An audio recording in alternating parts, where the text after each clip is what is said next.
عليكم ورحمة الله وبركاته. الحمد لله الذي لا تراه العيون ولا تخالطه الظنون ولا يصفه الوصفون ولا تغيره الحوادث ولا يخشى الدوائر، يعلم مثاقيل الجبال ومكائل البحار وعدد قطر الأمطار وعدد ورق الأشجار وعدد ما أظلم عليه الليل وأشرق عليه النهار، ولا تؤاري منه سماء سماء ولا أرض أرضا ولا بحر ما في قاري ولا جبل ما في واري. هو الأحد الصمد الذي لم يتخذ صاحبة ولا ولد، خلق الخلق وأحصاهم عدد، رفع السماء بقدرته بغير عمد، بسط الأرض بقدرته على ماء جمد، قسم الرزق فلا ينسى من خلقه أحد، ولم يكن له كفوا أحد. الحي القيوم عبد العظيم جواد كريم حنان منان فعال لما يريد. والصلاة والسلام على حبيبنا المصطفى الذي بعثه إلى الجن والإنس وإلى الأبيض والأسود بشيرا ونذيرا دائرا إلى الله رحمة للعالمين شفيع المذنبين خاتم النبيين حريص بالمؤمنين رؤوف رحيم، صلى الله عليه وعلى آله وأصحابه وأتباعه صلاة وسلاما كثيرا كثيرا. أما بعد فأعوذ بالله من الشيطان الرجيم. بسم الله الرحمن الرحيم. لقد كان لكم في رسول الله أسوة حسنة.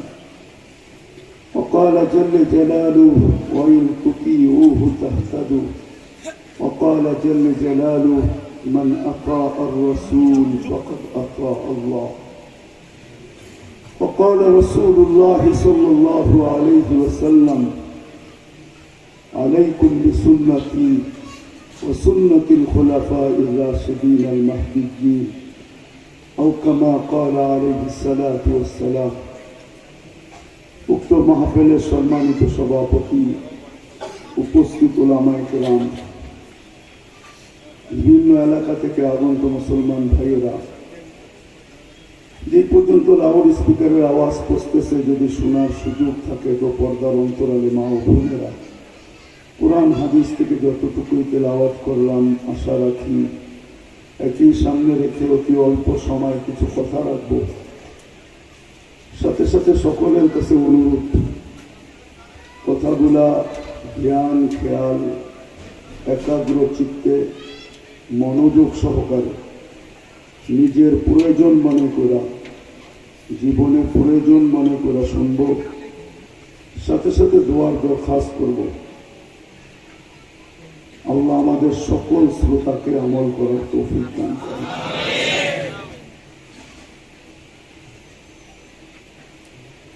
মানুষের দুনিয়াতে যেমনই অবস্থান থাকুক না কেন, অবস্থান পর্যন্ত পজিশন পর্যন্ত, দুনিয়াতে যেই পজিশনেই থাকুক না কেন, এটা কিন্তু দুনিয়ার বিষয়।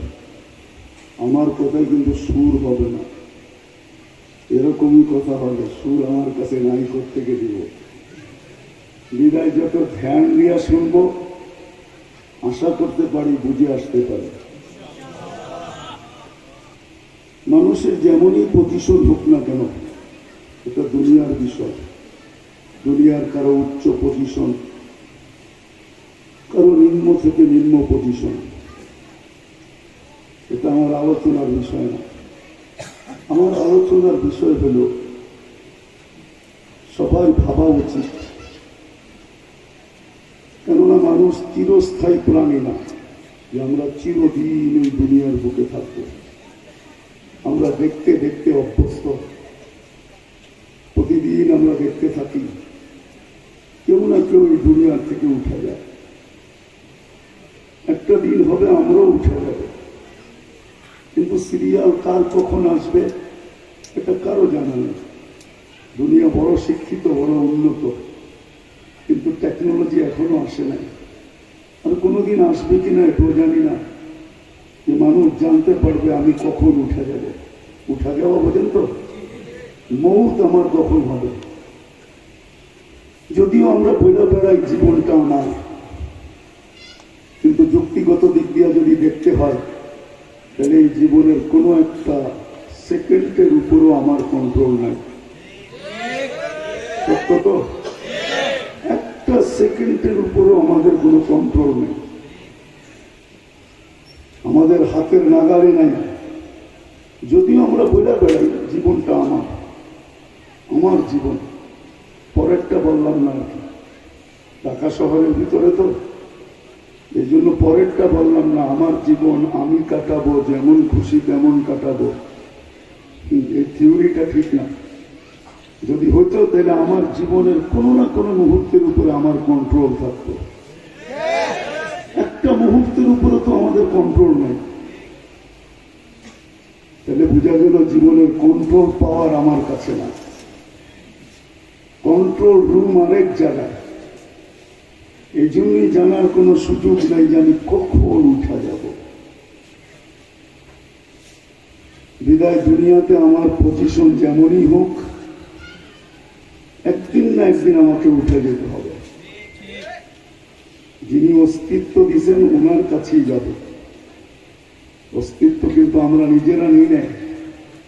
সদ ইচ্ছায় কেউ বলতে পারবে না আমি মানুষ হিসাবে দুনিয়াতে পালাচ্ছি। এরকম সাহস বুকের ভিতরে আল্লাহ কাউকে দেয় না। যদি দিতেন তো আমাদের নবীজিকে দিতেন, উনি বলতে পারতেন। কেননা কবি এটাই বুঝায়, খলিকতা মুবাররাআম মিন কুল্লি আইবিন কাআন্নাকা খলিকতা কামা তাশাউ। সমস্ত গঠনের ভান্ডারকে আল্লাহ সামনে রেখা মনে হয়। বন্ধুকে বলছিলেন যে আমি গঠনের ভান্ডার সামনে রাখলাম, আপনি প্রথমে চয়েস করবেন, আমি শুধু লাগাই দিব।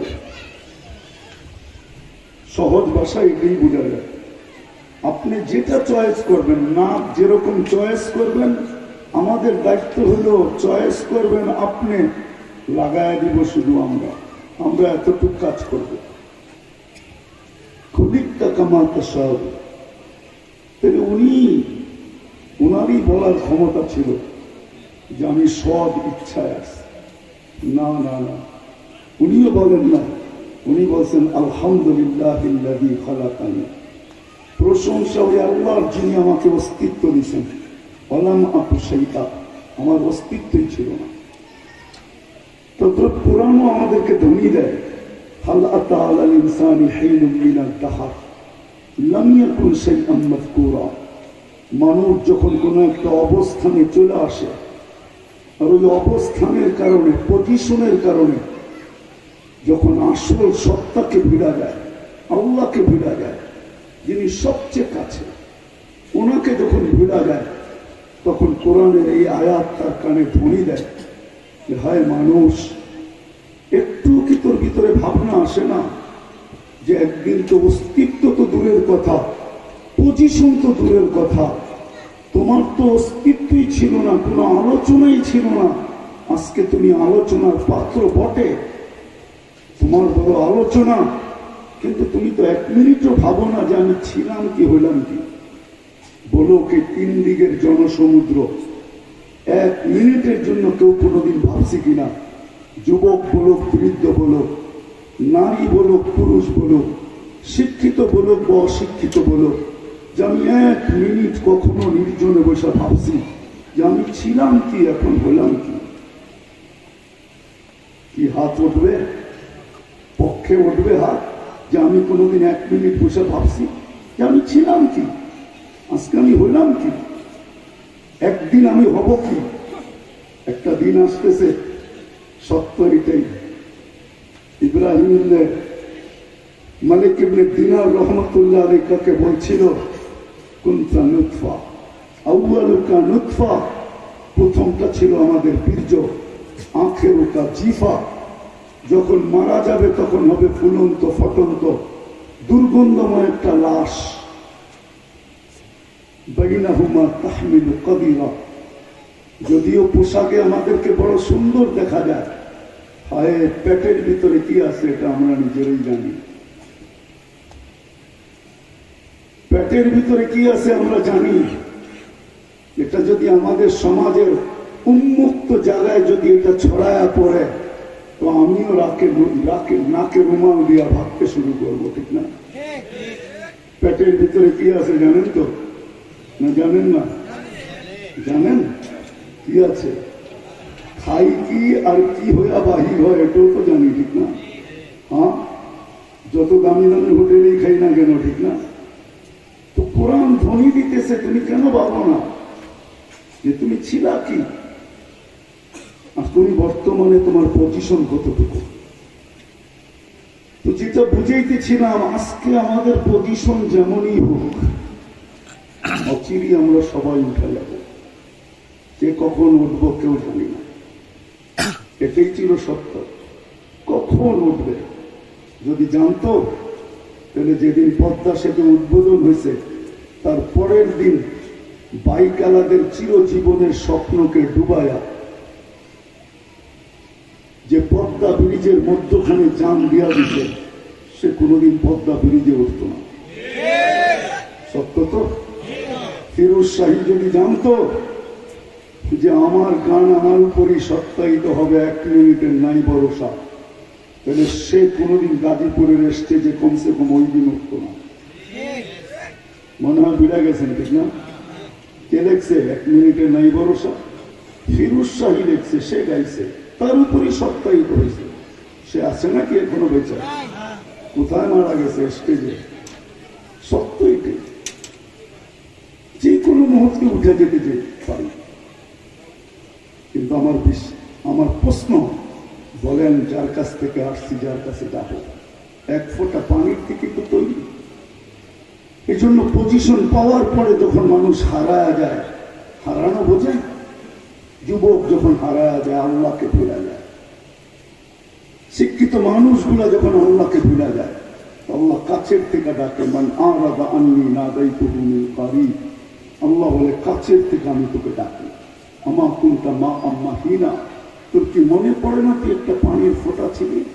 ফামান জাআলাকা দামা, বল তোকে রক্তে রূপান্তরিত কে করলো? ফামান জাআলাকা মুদগা, তোকে রক্তপিণ্ডতে রূপান্তরিত কে করলো? ফামান জাআলাকা ইযামা, তোর কঙ্কালটা কে তৈরি করলো? ফামান কাসা আলাইহি লাহমা, এর উপরে সুন্দরভাবে নিখুঁতভাবে গোশতের আর চামড়ার আবরণ কে চড়াইল? যুবক রাগ হয়ে যায় না, আজকে তোমার চামড়া আর গোশতের আবরণ দেখা বহুত মানুষ গলায় ওড়না নিতে চায়, ওড়না পেঁচায় ঝরতে চায়। ইঙ্গিতে বুঝাইলাম আর কি, ঠিক না? আবার তুমিও বহুত মানুষের গোশতের আর চামড়ার আবরণ দেখা বিষের বোতল ডগডগায় পানও করতে চাও। ইঙ্গিত বোঝেন কিনা জানি না, ঠিক না? আবার ঘন্টার পর ঘন্টা 14 তারিখে গলির মুখে অপেক্ষাও করতে মন চায়, ঠিক না? এটা গোশত আর চামড়ার আবরণ, আর কিচ্ছু না। কে দিল এত সুন্দর গোশতের চামড়ার আবরণ? আল্লাহ বলে কুনতা সাগীরা ফামান কাব্বারতু, তোর মনে পড়ে না মার পেটের থেকে কতটুকু আসছিলে? বড় তোকে কে করলো? যদি মেশিন থাকতো দুনিয়াতে, তাহলে এই শর্ট ফিগার দুনিয়াতে কেউ থাকতো না। শর্ট ফিগার চিনেন? কি বলে এটাকে? বাওনা। হ্যাঁ, আমেরিকাতেও মেশিন আসে না, কোন উন্নত বিশ্বে এখনো মেশিন আসে না। বিজ্ঞানের হাত বহু দূরে এটার থেকে। বিজ্ঞান এখনো ওই মেশিনের তত্ত্ব পায় না যে ওটার ভিতরে ঢুকায় কয়েকদিন রাখলে সে আস্তে আস্তে বড় হয়ে যাবে। না না না, ইম্পসিবল। আল্লাহ আল্লাহ বলে তুমি তো ছোট ছিলে, তোমাকে কে বড় করলো? আমা কুনতা যায়ীফা, তুমি কি দুর্বল ছিলে না? ফামান কাওয়াকা, তোমাকে আজকে বাহুবল কে দিল? সুঠামত্ব কে দিল? এই পাঞ্জাবকে তৈরি করলো, এই মাসুলকে তৈরি করলো। আজকে তুমি মাঝে মাঝে মাসুল দেখো যে আমার মাসুলটি কেমন, কে তৈরি করলো? তুমি তো মারপেটের থেকে দুর্বল আসছিল। আমার কোনটা জাহিলা, মারপেটের থেকে অজ্ঞ আসো নাই। ফালা তা'লামুনা শাইআ, মুরগির বাচ্চা যতটুকু ডিমের থেকে বাহির হওয়ার সময় নিয়ে আসে, কোন মানুষ তো এতটুকু মারপেটের থেকে নিয়ে আসে না। মুরগির বাচ্চা যখন 21 দিন পরে ডিমের থেকে বাহির হয়, ওই মুরগির বাসায় কথা বলে, চিকচিক চিকচিক শব্দ করে, খাদ্যকে চিনে, ওটাকে ঠোঁট মারে। দুশ্মন চিনে চিলার কাক, মা ডাক দিতে দেরি, ছুটে এসে টানার নিচে নিজেকে সুরক্ষিত করতে দেরি করে না। ও মানুষ, আমরা তো 10 মাস মার পেটে ছিলাম। কুদরতি হাতে আমাদের প্রসেসিং হয়েছে, আল্লাহর কুদরতি হাতে, কোন মেশিনে প্রসেসিং হয় নাই, কুদরতি হাতে প্রসেসিং হয়েছে। যেই মানুষটা কুদরতি হাতে প্রসেসিং হলো, দুনিয়াতে পাক রাখলো তো বিলকুল অজ্ঞ, কিচ্ছু জানে না। যদি বলেন আমি তো কাঁদি, আল্লাহ বলে আল্লাম তো কাল বুকা, তোকে কান্না আমি শিক্ষা দিছি, নাইলে তুমি শিখাই কান্নাও কানতে পারতে না। এই জন্য জানেন কি জানেন না জানি না, যে বাচ্চারা না কাঁদে, এখানে অনেকগুলো হাসপাতাল আছে লাইনে। যে জিজ্ঞাসা করেন এক বাচ্চাকে কাঁদাইতে কয় লক্ষ টাকা নেবে, যান জিজ্ঞাসা করেন, শুধু কাদায় দিবে, কাদায়। বিশ্বাস হয় না? হ্যাঁ, কি বলেন? স্কোয়ার তো আপনাদের তো বেশি দূরে না, বেশি দূরে? হ্যাঁ, সমরিতা বেশি দূরে? জান না, অনেকগুলো হাসপাতাল আছে। জিজ্ঞেস করেন যে আমার বাচ্চা কাঁদে না, আপনি কাদায় দিবেন, কতটুকু টাকা নেবেন? বলবে, কাদানের পরে বলতে পারবো বান্ডেল কয়টা হবে। বান্ডেল বোঝেন? কয়টা হবে কাদানের পরে? আল্লাহ বলে তোকে কান্না আমি শিক্ষা দিছি। কেন দিছি জানিস? এটা কান্না ছিল না, এটা হেমিলিনের বাসি ছিল। ফালাম্মা বাকাইতা সাইলাইকা জামিয়া, তুই কান্না সুর তুলতে দেরি, তোর দিকে সবাই দৌড়ে যেতে দেরি করে দেয়। এটা দিয়ে আমি ভালোবাসার তরঙ্গ, ভালোবাসার সমুদ্রে তরঙ্গ উঠেছি। তরঙ্গ, সমুদ্রে যখন তরঙ্গ ওঠে, উতাল হয়, উতাল, তখনই ওটাকে সমুদ্র বলে। নাইলে সাগর, কিন্তু প্রশান্ত, ঠান্ডা সমুদ্র। কি নাম? কি? প্রশান্ত ঠান্ডা, প্যাসিফিক ঠান্ডা, কিন্তু আটলান্টিক বড় গরম, বঙ্গোপ আরো গরম, ঠিক না?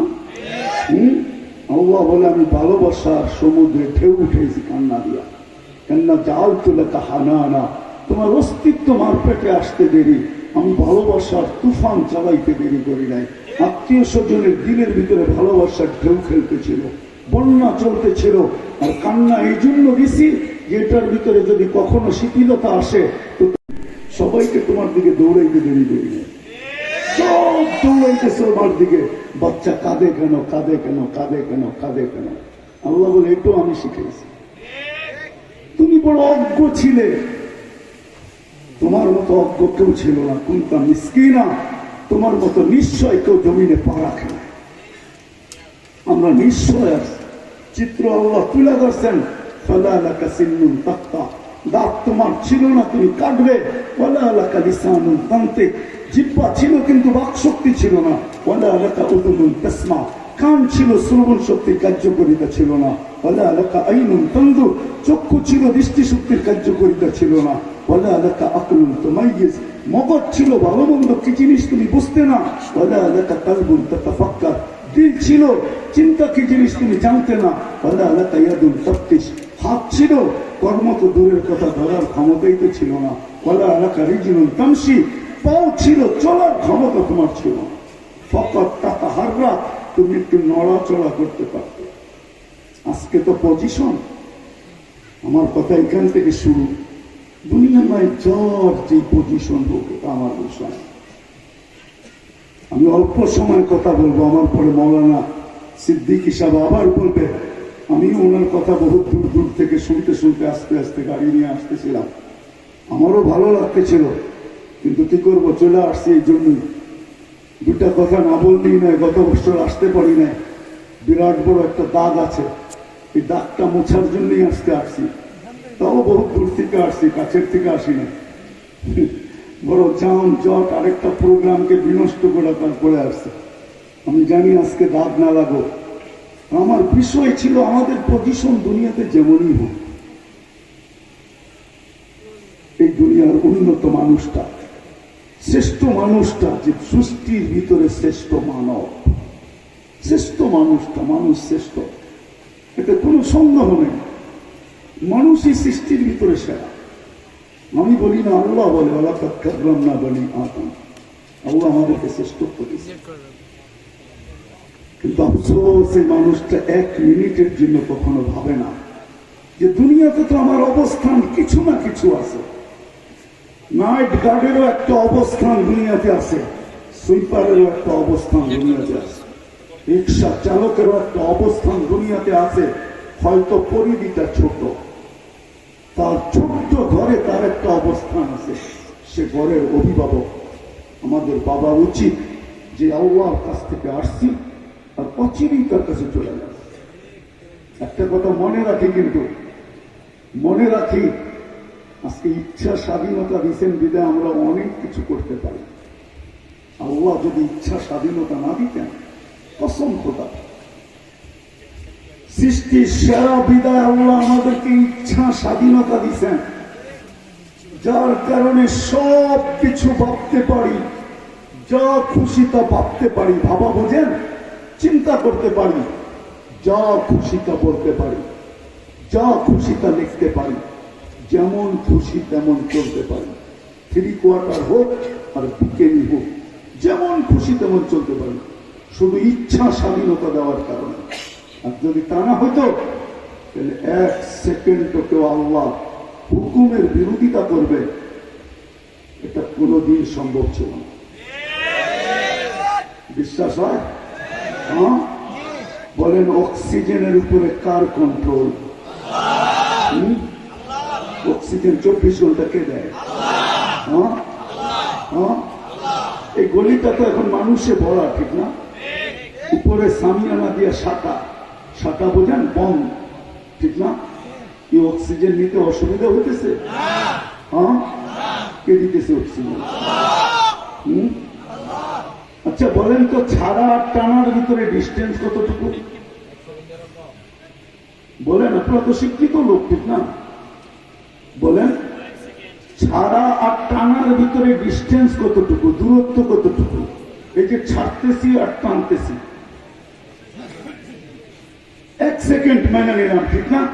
মানলাম আপনাদের কথা, 5 সেকেন্ড মেনে নিলাম, ঠিক না? ঠিক না? বলেন, আমরা নেই কোনটা? পিউর, ঠিক না? ছাড়ি কোনটা? বিষাক্ত, ঠিক না? ঠিক না? এই বন্ধ একটা গলির ভিতরে উপরে সামিয়ানা, ঠাসা আমরা বসে আছি, গায়ে গায়ে লাগায়া, ঠিক না?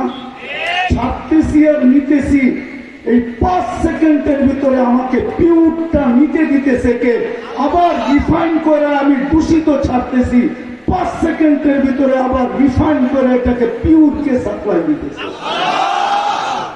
আপনি করবেন আল্লাহর বিরোধিতা, ঠিক না? ইম্পসিবল, কোনদিন সম্ভব হতো না। 24 ঘন্টা অক্সিজেন বুক করবেন আল্লাহ, আর যা খুশি তা ভাববেন, যা খুশি তা বলবেন, যা খুশি তা লিখবেন, যা খুশি যেমন খুশি তেমন চলবেন। শুধু ইচ্ছা স্বাধীনতা দিচ্ছেন বিদায়। সম্ভব নইলে কোনোদিন সম্ভব হতো না। অক্সিজেন কার? শুধু অক্সিজেন। আপনাকে আমাকে সুস্থ রাখার জন্য ডেলি 36 বার, পার 40 মিনিটে একবার কিডনি আমাদেরকে ডায়ালিসিস করেন, পার 40 মিনিটে একবার। 24 ঘন্টায় 36 বার ডায়ালিসিস হয় কিডনি কুদরত দিয়ে, 36 বার। হাসপাতালের এরিয়া বললে চলে আপনাদের, এটাকে জিজ্ঞাসা করেন 40 মিনিট কেন? 3:40 একবার ডায়ালিসিস করতে পারবে কিনা জিজ্ঞাসা করেন। 3:40 একবার, 4 ঘন্টা লাগে একবার ডায়ালিসিস। সপ্তাহে 7 দিনও করতে পারে না, উর্ধে 5 দিন। আর টেলি করেন 36 বার, শুধু সুস্থ রাখার জন্য। আপনি করবেন আল্লাহর বিরোধিতা? এটা কোনোদিন পসিবল ছিল না। শুধু সম্ভব কেন ইচ্ছা স্বাধীনতা দিয়েছেন, দিয়া শুধু তাকায় তাকায় দেখতেছেন, না বিরুন কাইফা তা'মালুন, দেখতেছি তুই করিস কি। ইন্নী মাআকুম মিনাল মুনতাযিরিন, তুমি অপেক্ষায় আছো, আমি অপেক্ষায় আছি। ফান্তাযিরু ইন্নী মাআকুম মিনাল মুনতাযিরিন, অপেক্ষা করো, আমি অপেক্ষমান। কিসের অপেক্ষা? ইদা জা আজালু, তোমার সীমারেখা আসতে দেরি। কি করবে? আখাযনাহু বাগতাতান, তুমি যেখানেই থাকো তোমাকে ছো মাইরা উঠায় নিব। যদি প্রশ্ন করি মালিক, সারা দুনিয়ার টেকনোলজি দ্বারা প্রতিরোধ করব, তুমি কি করবে? তো আগে আজকে না, সমগ্র সৃষ্টির 50,000 বছর আগে ঘোষণা দিচ্ছেন অলৌকিক বুরুজিন মুশাইয়্যিদা, যত ধরনের টেকনোলজি প্রতিবন্ধকতা তুমি সৃষ্টি করতে পারো আমরা উঠায় নিব। কেউ খবরও জানবে না তোমাকে কিভাবে উঠায় নিলাম। মানুষ মারা যাওয়ার পরেই লাইফ সাপোর্ট বলে মরে গেছে, আর আগে বলতে পারে না, ওই মুহূর্তে বলতে পারে না। জান জিজ্ঞেস করে, মারা যাওয়ার পরেই লাইফ সাপোর্ট সিগন্যাল দেয়, হি ইজ গন, চলে গেছে, ঠিক না? না যখন যায় তখন সিগন্যাল দেয়? সত্যই ঠিক। আসেন, আমার কথা শেষ জায়গায় চলে আসছে, একটু ভাবি, চিন্তা করি, চলে যেতে হবে। এটা আল্লাহর অস্তিত্ব, এটাকে পরিচালনা করেন আল্লাহ। বিশ্বাস হয় না আপনাকে কি দিছে? বিশ্বাস হয় না? বলবো, দেখেন যদি বুঝে আসে। নিয়ে আসেন ঢাকা শহরের শিক্ষিত মানুষগুলোকে, বলেন সারা দুনিয়ার চোখের ডাক্তারদেরকে এক করতে, সারা দুনিয়ার সুপার মিডিয়াদেরকে ইনভাইট করতে, আর বুদ্ধিজীবীদেরকে নিয়ে আসেন প্রশ্ন করতে। চোখের ডাক্তারদেরকে প্রশ্ন করুক, শত শত বৎসর ছোট একটা চোখের গবেষণা, কতটুকু গেলে আর এটা শেষ হবে কবে? মুস্কি হাসি দিয়ে বলবে গবেষণা করতেছি বলতে পারি, কিন্তু এটার কোনো কিনারা আমরা পাবো কিনা জানি না। সৌর জগতের যেরকম কোনো কিনারা নাই, এই চোখেরও কোনো কিনারা নেই। এতটুকু জায়গার ভিতরে যে আল্লাহ ফিট করতে পারে, কি দিছে আপনাকে ভাবেন? 13 কোটি করে 26 কোটি ক্যামেরা দুই চোখে। বিশ্বাস হয় না? হ্যাঁ, আপনাদের বিজ্ঞানকে জিজ্ঞেস করেন, বিজ্ঞান বলতেছি, কোরআন বলতেছি না। 26 কোটি ক্যামেরা, 13 1.6 সেন্টিমিটার জায়গা দিয়া আল্লাহ কেবল গুলাকে পিছনে নিয়ে গেছে, তার গুলাকে 1.6 সেন্টিমিটার জায়গা। একটা তারকে দুটাকে একসাথে লাগতে দেয় না। ওই আল্লাহ, আসেন চলে যাব, ওই আল্লাহর কাছে আমার পজিশন কতটুকু আজকে এটা ভাবি। কিসের মাধ্যমে আল্লাহর কাছে আমার পজিশন অর্জিত হবে? দুনিয়ার পজিশন নিয়ে আমার আলোচনা না, এটা তো আজ আছে কাল নাই, কবির কথাই সত্য। মিলে খাক মে আহলে শাহ कैसे कैसे, जमीन खा गई नौजवान कैसे कैसे, अजल ने न छोड़ा किसरा न दारा, उसी से सिकंदर सफाते भी बिहारा, हर एक लेके क्या क्या हसरत सुधारा, पड़ा रह गया यही ठाट सारा। বাংলাদেশের কিছু ঐতিহ্য দেখলে আমাকে ভাবায়, অনেক ভাবায়। কবির কথাই সত্য মনে হয়। যখন সোনার গায়ে যাই তখন ভাবতে বাধ্য হই, রাজধানী আছে ঈশা খা, তুমি কোথায় আছো? বিক্রমপুর গেলে ভাবতে বাধ্য করে, রাজা বীর বিক্রম তুমি কোথায়? বিক্রমপুর তো এখনো রাখা আছে। আহসান মঞ্জিল গেলে ভাবতে বাধ্য হই যে নবাব আহসানুল্লাহ কোথায়? আহসান মঞ্জিল তো এখনো রাখা আছে। লালবাগ কিলা গেলে ভাবতে মন চায়, ভাবতে বাধ্য হই, কিলা তো আছে, মালিক কোথায় আছে? সত্য থাকবো না আমরা কেউ, কিন্তু ভাবেন আল্লাহর কাছে আমার পজিশন কতটুকু? আল্লাহর কাছে আমার পজিশন কতটুকু? 60-70 বছর কেটে যাবে, এর চেয়ে বেশি কেউ পায় না। এই জন্য মনে হয় আমার কথাটা সত্য হবে। দুনিয়ার উন্নত থেকে উন্নত বিশ্বে আজ পর্যন্ত গড়ায়ু 70-এর উপরে কেউ নিতে পারে না। আমাকে বুঝাইতে হবে না। আমি চিনি জাপানারা আয়ু বাড়ানোর জন্য কি খায়, ওটা আমি জানি, কারণ আমি দুইবার জাপান গেছি। আমি জানি উন্নত বিশ্বওয়ালারা আয়ুকে বাড়ানোর জন্য কি কি ব্যবহার করে, ওটা আমার জানা আছে। দুনিয়ার কোন উন্নত বিশ্ব নাই আলহামদুলিল্লাহ যেখানে আমি পানা রাখছি। 7 মহাদেশের কোন মহাদেশ নাই যেখানে আমি না গেছি। এই জন্য আমাকে বুঝাইতে হবে না। কিন্তু গড়ায়ু এখনো 70-এর উপরে বাড়ে না। 60-70 বছর থাকবে আসে। আজকে ভাবি দুনিয়ার পজিশন কতটুকু, যতটুকুই হোক তাতে কিছু আসে যায় না। দুনিয়াটা বঙ্কিত, এটাই সত্য। দুনিয়াটা আর দুনিয়া মাকসুম। 800 কোটি মানুষ আজকে দুনিয়ায়, 800 কোটি মানুষের ভিতরে দুনিয়াটা বণ্টিত। আমাদের দুনিয়াটার কত কিলোমিটার, কত মাইল? আমাদের এই ফুটবলটা মাত্র 24,000 মাইল, পার ঘন্টা 1000 মাইল অতিক্রম করে, যার কারণে রাত দিনে আমাদের ঘড়ির কাটায় 24 ঘন্টা দেখায়। 24 ঘন্টা একবার প্রদক্ষিণ করে, সে ঘুরা প্রদক্ষিণ করে, যার কারণে 24 ঘন্টা আমাদের রাত দিন হয়। ছোট একটা দুনিয়া, 24,000 মাইল, 800 কোটি মানুষ, 67 ভাগ পানি, 33 ভাগ স্থল।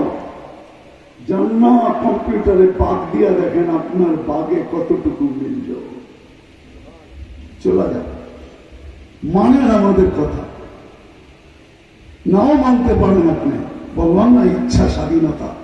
কিন্তু এটাও মনে রাখতে হবে আমরা কিন্তু বায়োমেট্রিক দিয়ে আসছি। বায়োমেট্রিক, শুধু বায়োমেট্রিক দুনিয়াতে না, বায়োমেট্রিক তো চালু হলো দুনিয়াতে জুমা 8 দিন।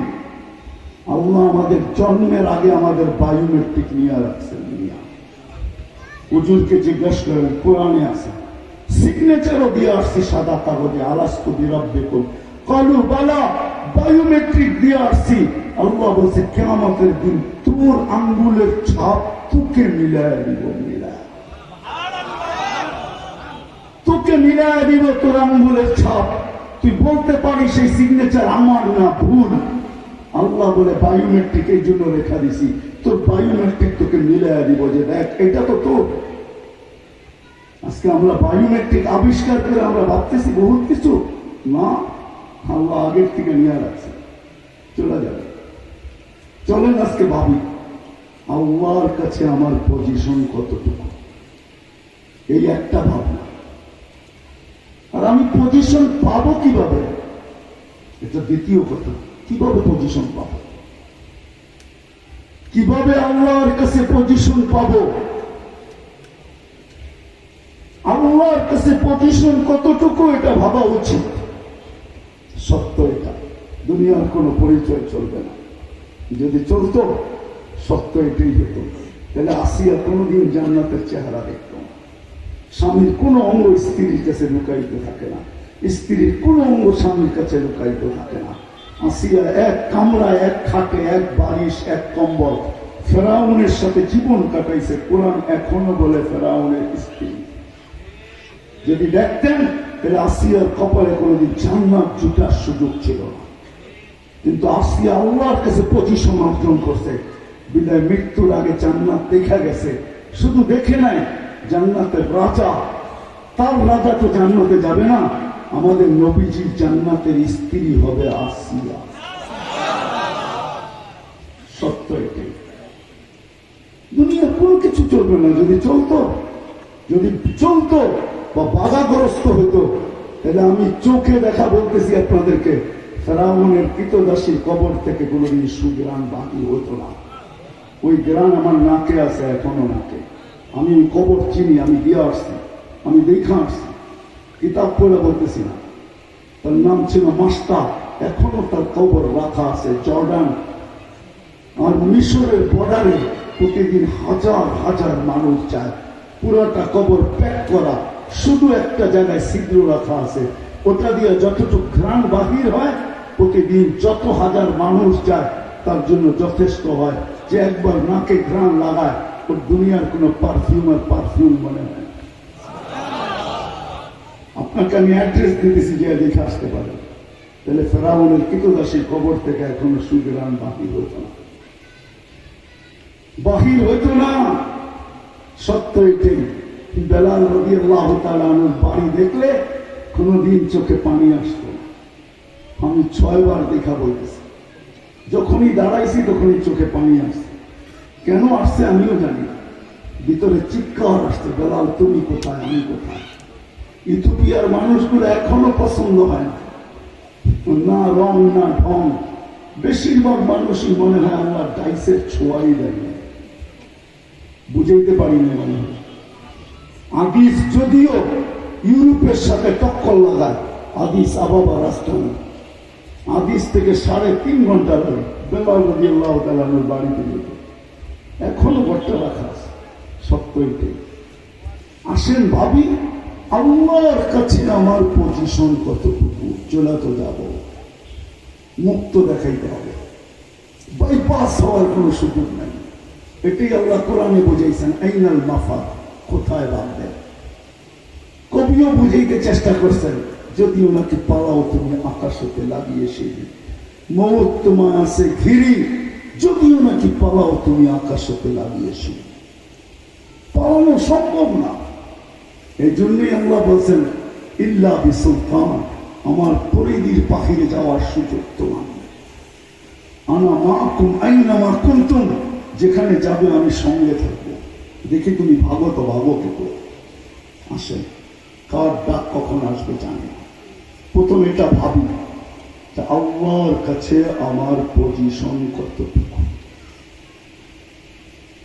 কতটুকু আল্লাহর কাছে পজিশন। আল্লাহ আমাকে চিনে কিনা, আল্লাহর কাছে আমি পরিচিত কিনা, আল্লাহর কাছে আমি দাম কিনা, আল্লাহর কাছে আমার স্থান আছে কিনা। চলে দিতে হবে। কিন্তু আমি আবারও বলতেছি, আপনি নাও মানতে পারেন, কেন ইচ্ছা স্বাধীনতা আছে, কিন্তু একদিন মানতে বাধ্য করবে, এটাই সত্য। কোরআন এটাই বলে, একদিন বলবে রব্বানা ইন্নানা আবসারনা ফারজি'না আমাল সালিহা ইন্না লামুকিনুন। আল্লাহ আজকে চোখে দেখা পেয়েছি, ফিরত পাঠান না, আর ভুল হবে না। আল্লাহ বলবে কাল্লা, আর কোনদিন সম্ভব না। তুই জানিস না আমি তোকে কিসের বিনিময়ে কি দিতে চাইছিলাম। এই উম্মতকে আল্লাহ ভালোবাসে, বিশ্বাস হয় না? না, অনেকের হয় না। প্রমাণ দিতেছি কিভাবে ভালোবাসেন। কোন উম্মতকে আল্লাহ এত ভালোবাসেন না আমাদেরকে যতটুকু ভালোবাসছেন। ভালোবাসছেন এই জন্যই বয়স কম দিচ্ছেন, বয়স কম। আপনি যদি বলেন বয়সের সাথে ভালোবাসার সম্পর্ক কি, ভালোবাসার পাত্রকে বেশি খাটানো হয় না, বেশি ওর জন্য ডিউটি বেশি কি রাখা হয় না, রাখা হয় না ডিউটি। ভালোবাসার পাত্রের জন্য ডিউটি বেশি রাখা হয় না, এই জন্য বয়স কম। বেশি দিন ডিউটি না, বেশি দিন খাটতে হবে না। আমার মনে হয় এটা দিয়ে 60-70 বছর দিয়েও আল্লাহ ভাবতেছিলেন ভালোবাসার পাত্র একটু মনে হয় বেশি হয়ে গেছে। তারপর আল্লাহ কমাইতে শুরু করছেন। প্রথম 15 বছর কোন হিসাব কিতাব নাই। রুফিয়াল কালাম সবই হাত্তা ইয়াবলুগ, যতক্ষণ পর্যন্ত প্রাপ্ত বয়স্ক না হয় আল্লাহ কলমকে উঠানো রাখে, তার বিরুদ্ধে কিচ্ছু লেখে না। মা 60 থেকে 15 গেলে আর কতটুকু রইল? 45, ঠিক না? আল্লাহ মনে হয় ভাবতেছেন ভালোবাসার পাত্র 45, এইটাও মনে হয় বেশি হয়ে গেছে। তো আল্লাহ 4 ভাগের 1 ভাগ আবার মাফ করে দিয়েছেন। 24 ঘন্টায় কমসে কম 6 ঘন্টা ঘুমাই। যতক্ষণ ঘুমানো থাকি ততক্ষণ কলম উঠানো থাকে, আমাদের বিরুদ্ধে কিচ্ছু লেখা হয় না। মাফ জিজ্ঞাসা করেন ও আমাদেরকে মাফ। বাকি হইল কতটুকু? আল্লাহ বলে এতটুকু দিছি তোমাদেরকে, এটার বিনিময়ে দিব জান্নাত, চিরদিনের জীবন। আরেকটা দেখাই, আল্লাহ বলে এটাও দিছেন, এতটুকু রয়ে গেল। তাইলে মনে হয় খুব চোখে চোখে রাখবেন আমাদেরকে, চোখে চোখে বোঝেন কি? হ্যাঁ, চোখে চোখে রাখা বোঝেন, চোখে চোখে নজরদারি, বোঝেন নজরদারি কি বলে? কি হবে বাংলা? নজরদারি কি? তোমাদেরকে পাহারা দিয়ে রাখবো। করো কি? কঠোর ভাবে গোয়েন্দাগিরি করবো। না না, কোন দিকে যাও, কি করো, কি খাও? আল্লাহ বলে না, ভালোবাসি তোমাদেরকে, এরকম রাখবো না। এই জন্য কোরআন ঘোষণা দেয়, ইয়াফু আন কাসীর, তোমাদের অনেক গুনাহ দেখাও না দেখার বান করে মাফ করে দেবে। ইয়াফু আন কাসীর, অনেক গুনাহ মাফ করে দেবে। তোমাদেরকে চোখে চোখে রাখি না, তোমরা ভালোবাসার পাত্র। বেশিরভাগ মাফ করে দেবে, বেশিরভাগ। তারপরে যদি কিছু থেকে যায়, তারপরে যদি কিছু থাকে, তাইলেও তো ধরবেন মনে হয়। না, ওই তো ধরবো না। সিস্টেম কি? এক নামাজ থেকে আরেক নামাজে পা দিতে দেরি, মধ্যবর্তীতে মাফ করতে দেরি করবেন। এক জুমা থেকে আরেক জুমাতে পা দিতে দেরি, সাপ্তাহিক মাফ করতে দেরি করবো না। এক রমজান থেকে আরেক রমজানে পা দিতে দেরি, পুরা বৎসরটা মাফ করতে দেরি করবো না। তোমাদেরকে ভালোবাসি, আল্লাহ আমাদেরকে ভালোবাসে। দুটা দেখাইলাম, সারোয়ার দেখানো যায়।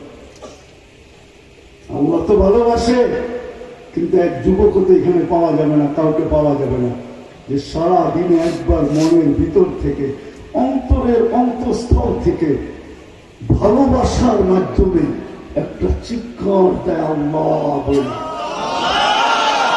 আল্লাহ যদি জিজ্ঞাসা করে এত জোরে ডাকিস কেন?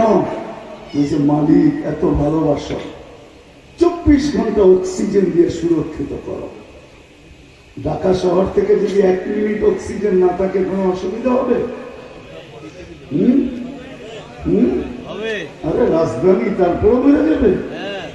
হ্যাঁ, ক্যাপিটাল অফ বাংলাদেশ, তারপরে মরে যাবেন। 1 মিনিট মাত্র, অসুবিধা হবে? হ্যাঁ, হায় হায়, আজ পর্যন্ত তো কেউ আল্লাহ বললো না একবার, পেলে চিৎকার দিয়ে আল্লাহ। আল্লাহ যদি জিজ্ঞেস করে, কেন তুই এত জোরে ডাকলি? 24 ঘন্টা অক্সিজেন দাও, 1 টাকা বিল নাও না। আমার মন চাইল, মানবতা আমাকে আঘাত করে বলল, আমি তোমাকে ডেলি একবার আল্লাহ বললাম। এই মজলিসের ভিতরটা একজন, কয়জন পাওয়া যাবে যে ডেলি একবার মনের থেকে মন বলা আল্লাহকে?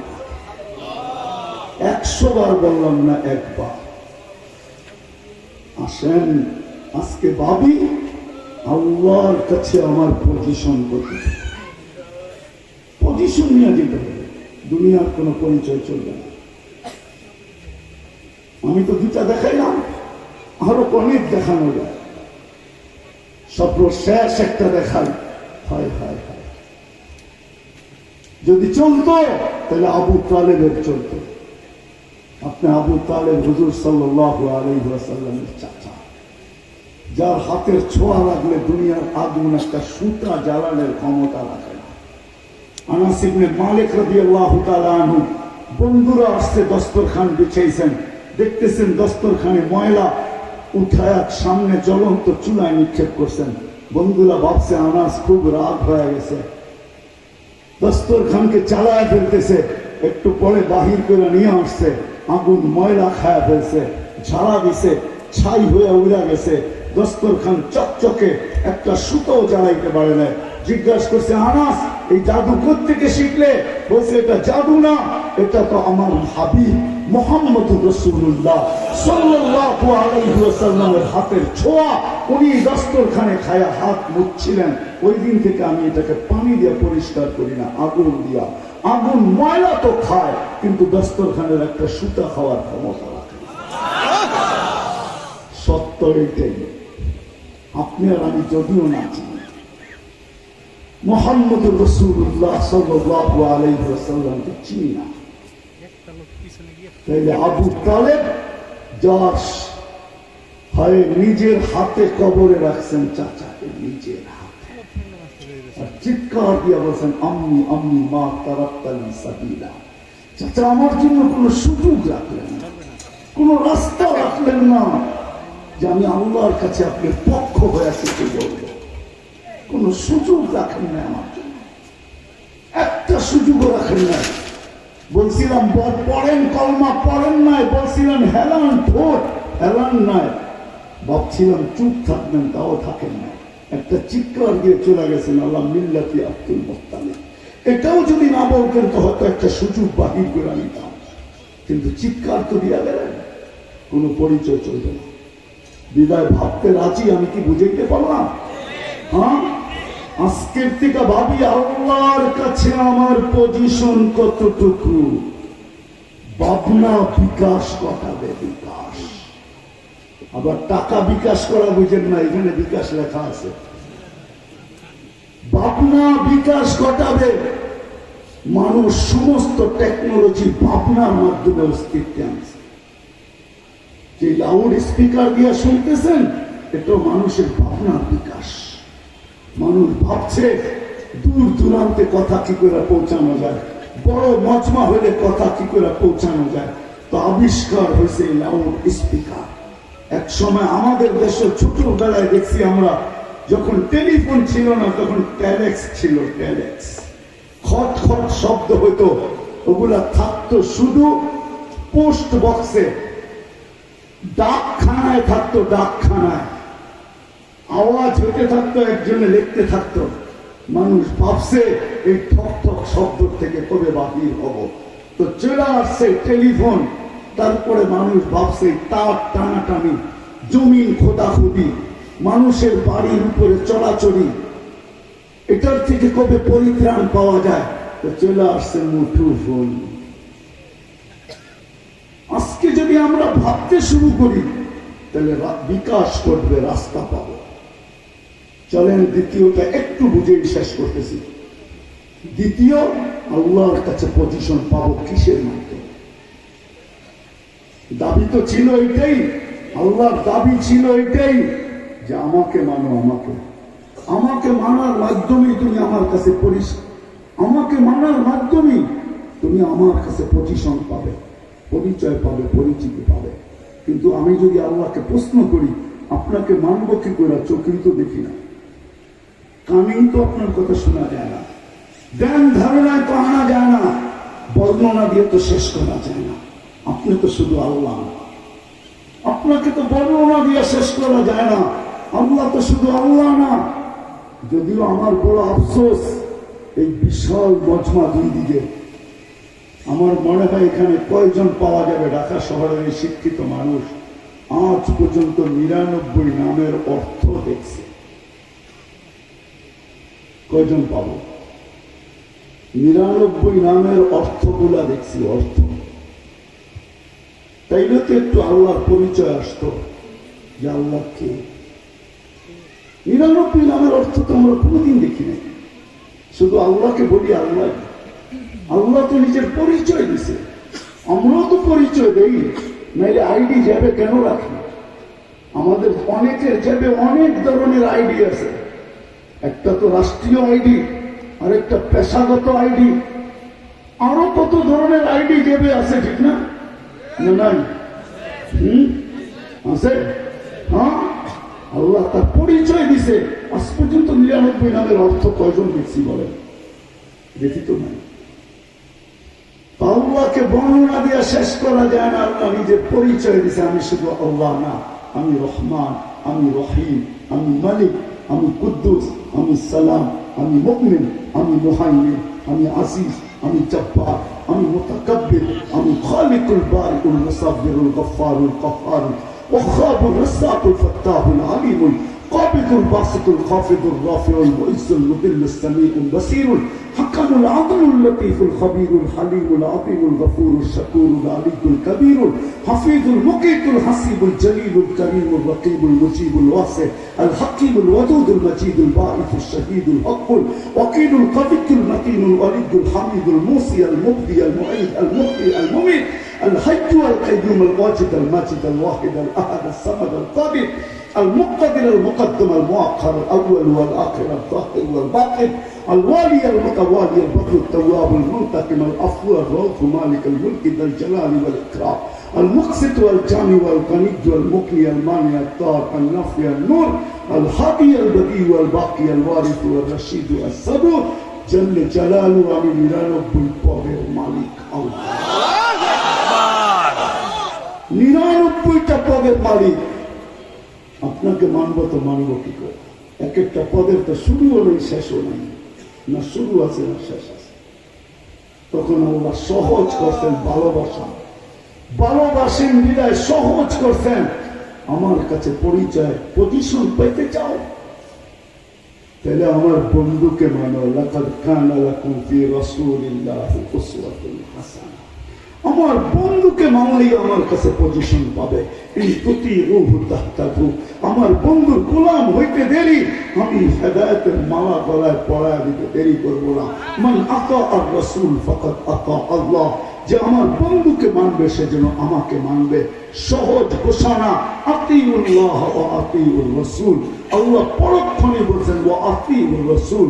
আমাকে মানতে কষ্ট হয় তাহলে আমার বন্ধুকে মানলেই চলবে। আমার বন্ধুকে আল্লাহর রাসূলকে মানার মাধ্যমে আল্লাহর কাছে পজিশন পাওয়া যায়, অবস্থান পাওয়া যায়। সহজ, কঠিন না। আল্লাহর রাসূলকে মানা কঠিন না, সহজ। সহজ মানা, মানি না বিদায়ী, মানি না বিদায়ী।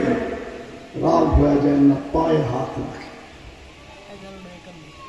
মানি না বিদায়ী।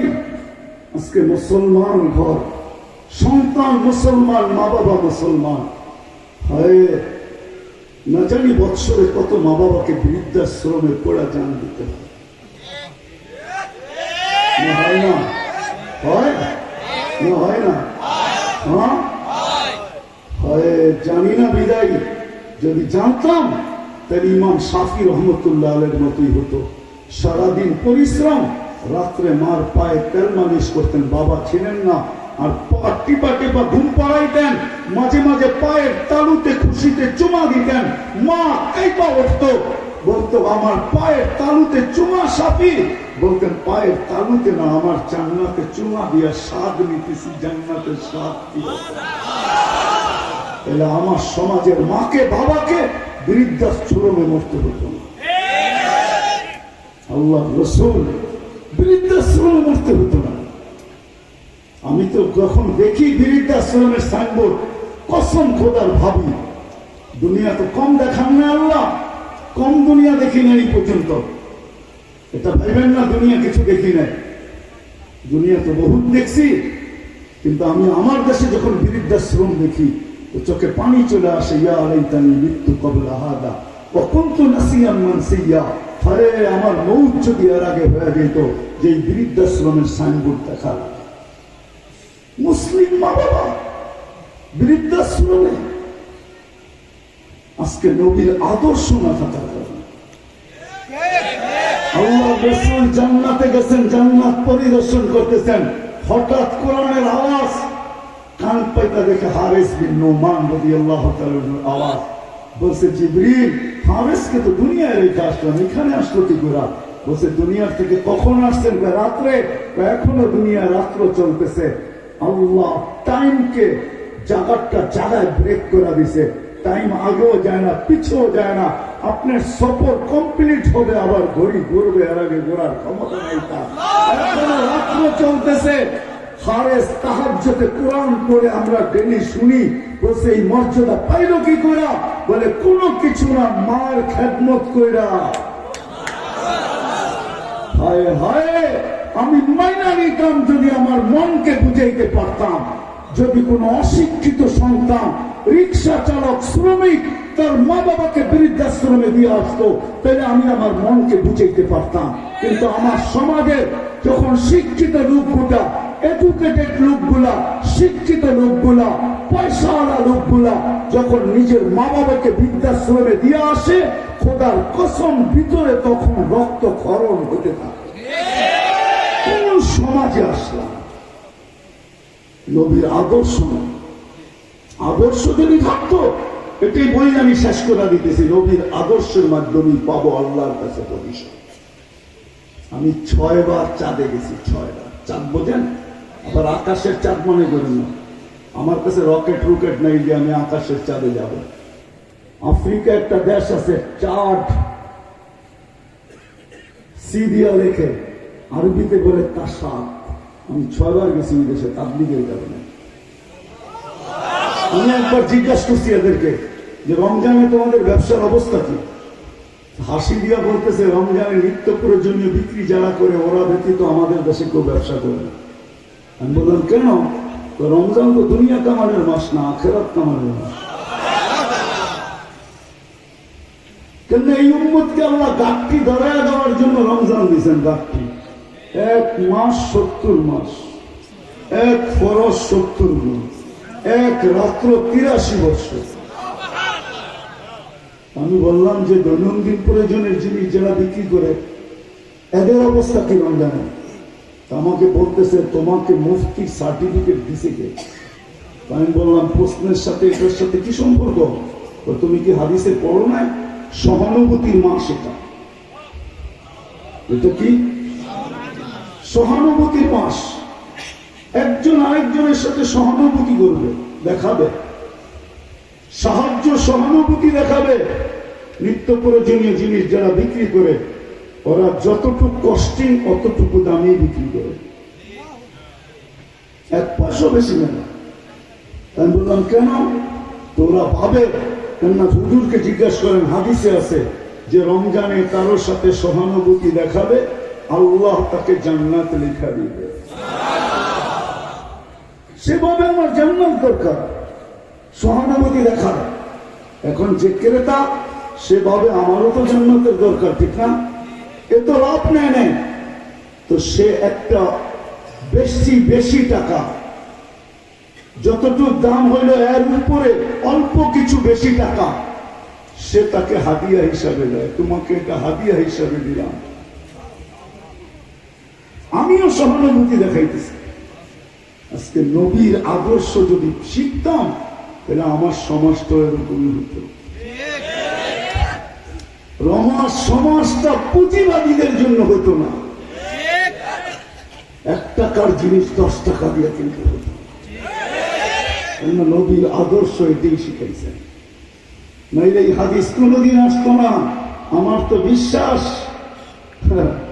কেউ নিজের বাড়ির ইফতারি দিয়ে ইফতারি করার সুযোগ পেত না। ইফতারি সব বাড়িতে হতো। আল্লাহ রসুল বলছেন পুরা রোজার ছোঁয়াব পাবে তুমি যদি কাউকে 1 গোট পানি দিয়ে ইফতার করাও।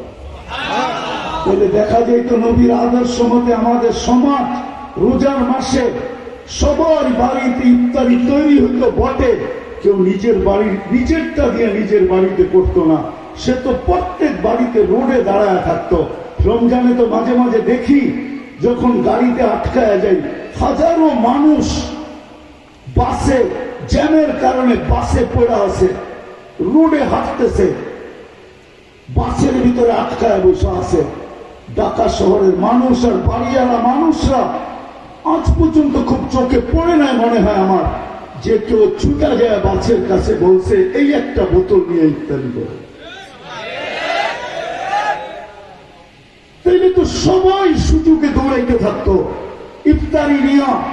এই বাড়িওয়ালা ওই বাড়িতে দিতেছে, ওই বাড়ি এই বাড়িতে দিতেছে, সবাই রাস্তায় দাঁড়ায় গেছে। কাকে আমি 1 গোট পানি দিয়ে ইফতার করাবো? আর ইফতারের রোজার সওয়াবটা পুরা আমার আমল নামায় কবুল নিয়ে নিব। আমারটা কবুল হোক আর না হোক, আমি যাকে রোজা ফলাইছি, যাকে আমি ইফতারি দিছি, তার কবুল রোজা আমার আমল নামায় আসে। বলেন এইভাবে যদি হইতো, সারাটা ঢাকার রাস্তা যদি ইফতারি নিয়ে বাহির দাঁড়ায় থাকতো। কিন্তু দৃশ্য তো উল্টা। মাঝে মাঝে রমজানে উমরায় যাওয়া হয়তো, আমরা চিনি আমাদের দেশের মানুষকে। আরবরা দস্তরখান বিছায়, ছোট ছোট বাচ্চাদেরকে ছেড়া দেয়, বলে আমাদের দস্তরখানের লোক ধেরা নিয়ে আসো। বাচ্চা হাতে ধেরা নিয়ে যায়, বাথরুমের গেটের থেকে নিয়ে যায়। যদি রমজানে যদি উমরা করা থাকেন তাহলে দেখতে পারবেন বাথরুমের, মদিনা মুনাওয়ারার বাথরুমের গেটের থেকে ছোট বাচ্চা আঙ্গুল ধরে নিয়ে যেতেছে, আমার বাবার দস্তরখানে বসে। কিন্তু আমরা বাংলাদেশের অনেক কোটিপতি ওদেরকে দেখি ওই দস্তরখানে বসে আছে, নিজে যে 10টা খেজুরের প্যাকেট কিনা নিজে একটা দস্তরখান লাগায়া বা হাতে নিয়ে দাঁড়ায় বলবে আমার থেকেও একটা খেজুর নাও, এরকম পাওয়া খুব দুষ্কর। নবীর আদর্শ আদর্শ দ্বারাই আল্লাহর কাছে পজিশন পাবে, আর কোন রাস্তা না। এই জন্যই নবী আদর্শ দেয়া গেছে। শিখি সবচেয়ে বড় আদর্শ 5 ওয়াক্ত নামাজ পড়বো তো আল্লাহ কবুল করো। উঠা যাব না, হযরত কথা শেষ করবে, দোয়া করবে, তারপরে ইনশাআল্লাহ উঠা যাবে। সত্য তো? উঠা যাব না কিন্তু।